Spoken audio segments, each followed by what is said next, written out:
warahmatullahi wabarakatuh. Selamat pagi menjelang siang. Jadi ini ada motor Scoopy ESP dan dimana sekring yang 10 ampere itu putus terus ya. Ini sudah 3 sekring yang dikorbankan yang di sini ya. Sekring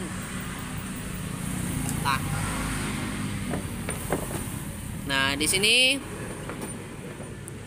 sekring 10 ampere yang sebelah sini yang sering putus. Nah, ini sudah 3 sekring 10 ampere tadi ini putus terus ya. Nah, di sini ternyata yang jadi penyebabnya itu di bagian koilnya ya, koilnya. Nah, ini sekarang saya cabut kabel koilnya. Jadi ini sudah bisa di-on-kan tanpa putus lagi sekringnya. Ya. Ini pompa juga jalan.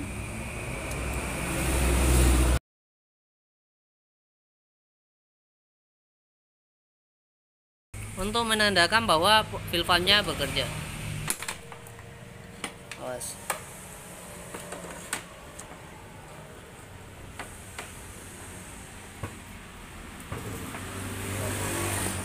Ini coba saya tes dulu. Nah, ini tekanan pompanya bergerak, berarti pompa sudah aktif. Nah, terus injektor, soket injektor juga saya sudah pasang. Namun, nah untuk kabel koilnya saya tidak pasang lagi kembali karena pasti sekringnya putus lagi. Nah, bagaimana cara untuk menganalisa bahwa ada 3 komponen yang mempengaruhi sehingga sekring ini bisa putus ya. Nah, kita harus tahu dulu jalur kelistrikannya atau jalur sekringnya ya. Nah, bisa dilihat bahwa sekring yang 10 ampere bagian sini yang ini ya, yang ini itu untuk komponen ignition ya. Coba bisa dilihat. Enggak terlalu kelihatan. Nah, itu untuk ignition atau coil. Jadi ignition itu maksudnya coil untuk pengepian. Terus yang satunya injektor yang ini. Dan terakhir untuk fuel pump. Jadi ada 3 komponen yang disuplai listrik untuk ampere yang 10 sekring yang 10 ampere ini yang bagian sini. Nah, makanya tadi setiap dipasang sekring baru pasti putus ya. Nah, itu masalahnya ada di koilnya ya. Ini ada di koilnya. Nah, sepertinya kalau saya lihat ini adalah koil yang baru diganti. Nah, saya tidak tahu apakah koilnya ini yang original dia pasang atau bukan ya. Nah, sekarang kita akan mengganti koil karena terus terang saya tidak berani untuk coba-coba lagi mencolok, jangan sampai ecunya lagi yang bermasalah. Nah, seperti itu. Coba diambil dulu koil sana yang K25. Nah, sekarang kita akan mengganti koilnya ya. Nah, ini koil yang baru. Nah, kita akan menggantinya. Tapi sebelum kita mengganti, kita cek dulu bagian kabelnya kenapa bisa putus terus ya. Apakah dia normal atau tidak ya.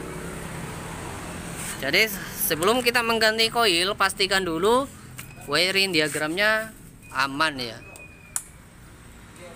Sekarang kita akan mengetes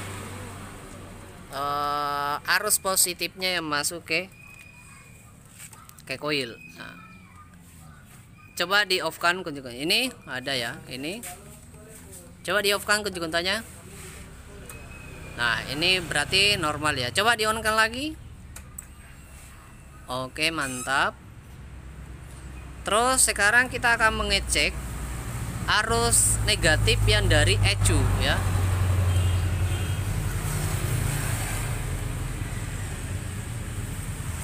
Ini. Wow. Sepertinya jebol ya.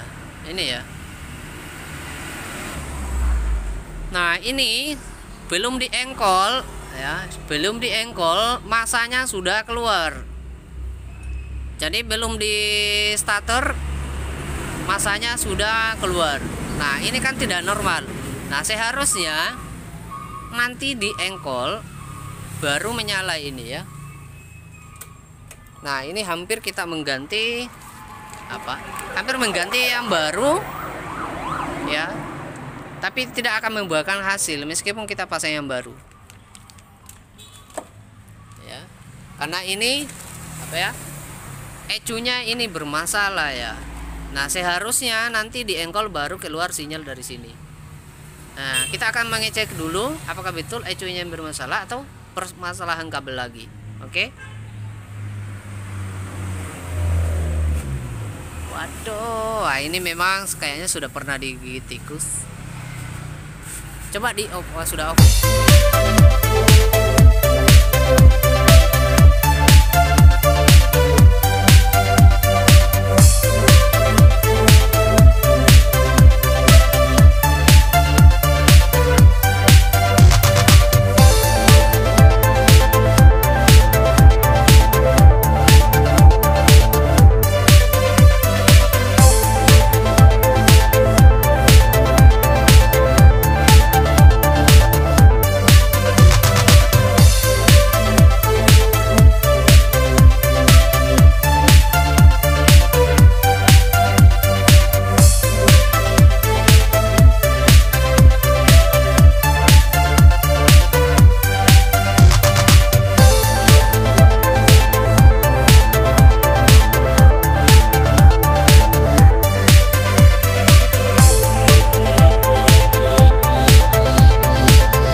Ini kita sudah kupas kabelnya.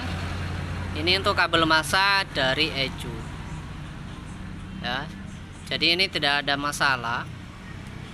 Tidak ada masalah untuk bagian kabel. Ya, tidak ada yang short. Nah, permasalahannya itu ada sama ECU. Nah, ini ada kemungkinan ECU rusak ini gara-gara koil ini. Nah, kenapa bisa sekringnya putus yang 10 ampere di sini? Karena listrik yang masuk di sini standby terus. Sedangkan koil ini kan butuh listrik yang cukup besar ya. Otomatis ketika tersuplai terus beberapa menit tanpa ada putusnya, itu akan mengakibatkan sekring akan putus seperti itu. Jadi nanti untuk penggantian harus ganti ini ECM-nya sama koilnya untuk lebih aman.